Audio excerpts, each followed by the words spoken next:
balaclavas, ski masks, shiesties, whatever you choose to call them. Today, we're gonna be making them.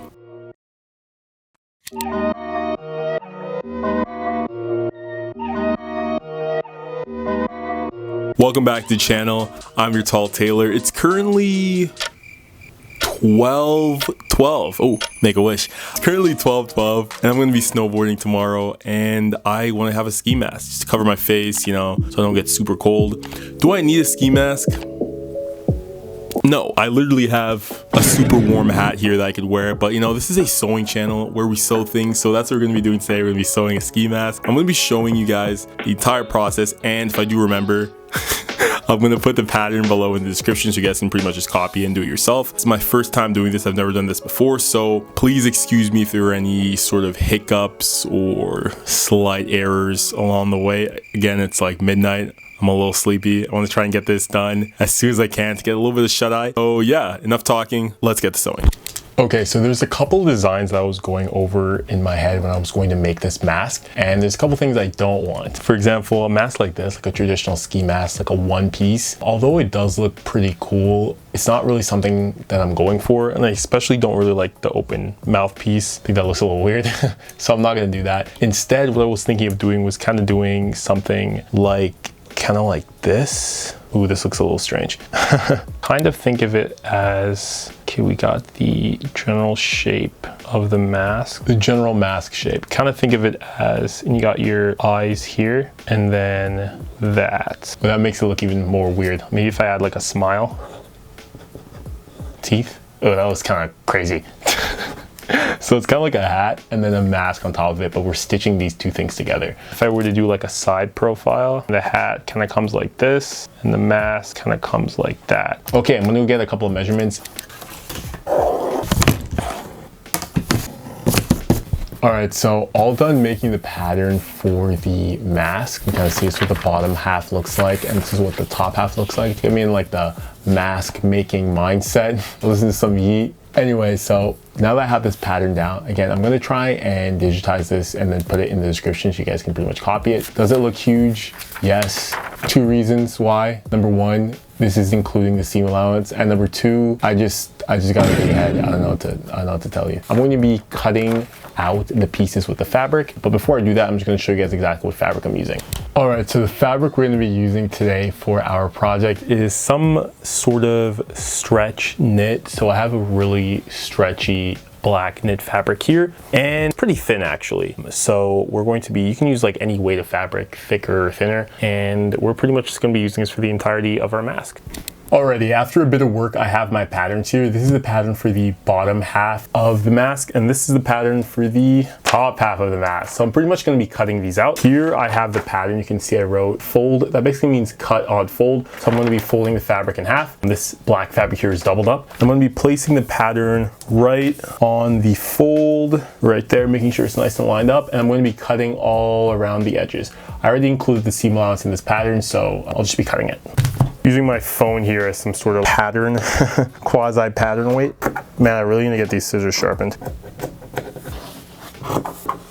All right, so we cut out two parts of our mask. Well, two parts, the only two parts of our mask. This is the bottom half. It's not really half, it's more like three quarters actually. And this is the top half. So you can kind of see they're going to kind of like sandwich on top of each other like this, and then our eyes are going to come out of here. That's kind of like what our mask is going to look like. But before we get started with this, we need to make sure that the ends are nice and overlocked. I'm going to be taking this to the serger and overlocking the ends. So the part that's going to go above your eye, this part over here, and also the part that's going to go below your eye, this part right here. Seeing as this is a knit fabric, you don't really need to overlock the ends because it's not going to fray. I just like doing that because it makes the mask look a lot nice and cleaner. So I'm going to be taking this to the serger and I'm going to be doing that.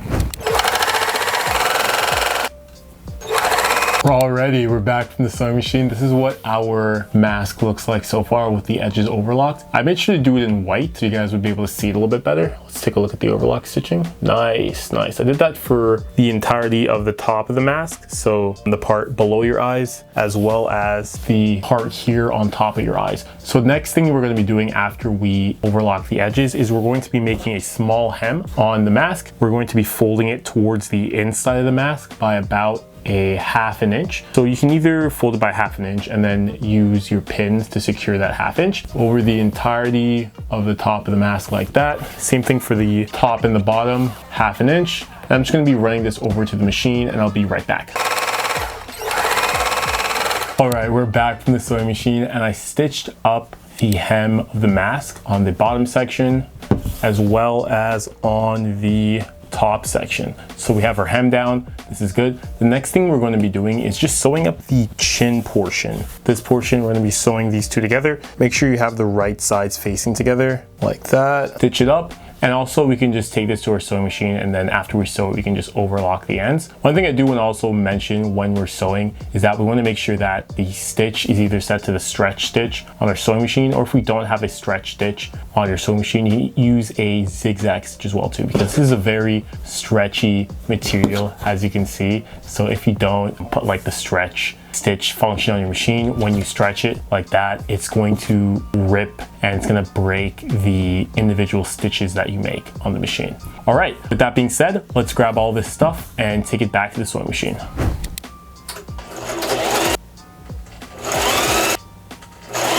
All right, coming back from the sewing machine, this is what our mask is looking like so far. So I stitched and overlocked the sort of like throat, neck area of the mask. We overlocked the top and we have this big sort of like open back section here.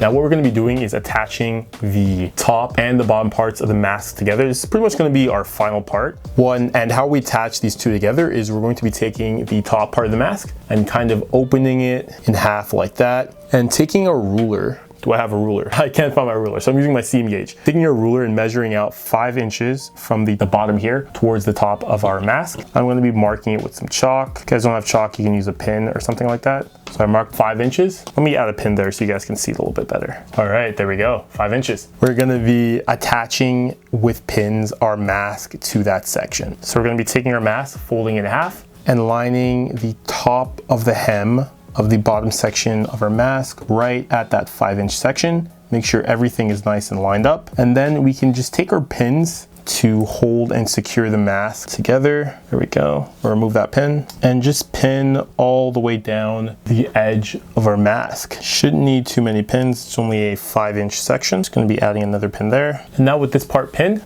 we can take the other half of our mask and line it up. Make sure everything lines up. So the mask ends here. I want to make sure both of the ends line up. We're pretty much making a sort of sandwich with the bottom part of our mask, with the bottom part in between the top part of our mask. And with everything lined up, I can now make sure it all gets pinned together. Just rearranging some of the pins here. So this is what the mask is looking like so far. You can see the pinned sections here, and you can just go ahead and pin all the way from the top to the bottom if that helps out. That's it, that's our mask. And we're done. This is what the mask is looking like so far. Hold on, let me just bottom off, take the top off, keep the bottom on, take the top off, you can do a whole bunch of stuff. Ski mask is done. I kind of look like a ninja. This wouldn't be a ski mask without actually skiing in it, so let's go do that.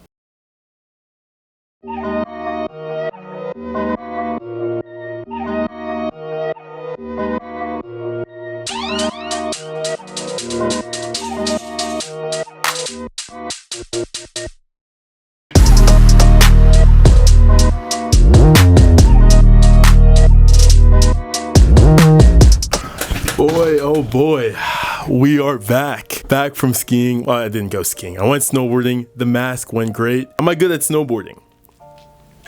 No, but the mask turned out perfectly. So well, in fact, and not only did I make a black one, I also made a green one, and I made a fuzzy black one and a fuzzy white one. So let's try this one on. These ones are a little bit more snug because the material isn't as stretchy. FYI, if you do want to make these masks, you can make them out of like t-shirts and stretchy knit material. This is a little bit thicker, so it's going to be a little bit more of a challenge to get this situated, but never strayed away from a challenge.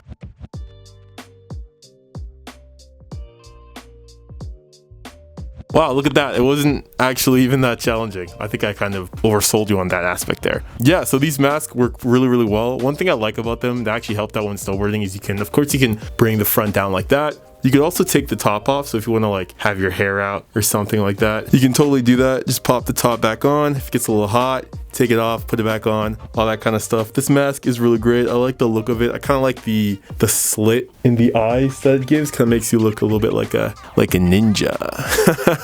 So I'll be dropping the pattern in the description of the video if you guys want to make this yourself. And if and when you do, let me know. I want to see it, you know, post it on Instagram, tag me, post it on TikTok. Well, post it wherever, tag me, let me know. Make sure to follow me on Instagram at The Tall Tailor and all my other socials there. Thank you guys so Ooh, swallowed a little bit of fabric there. I'm gonna keep that in. Thank you guys so much for watching. I will see you in the next video. Peace. Bye.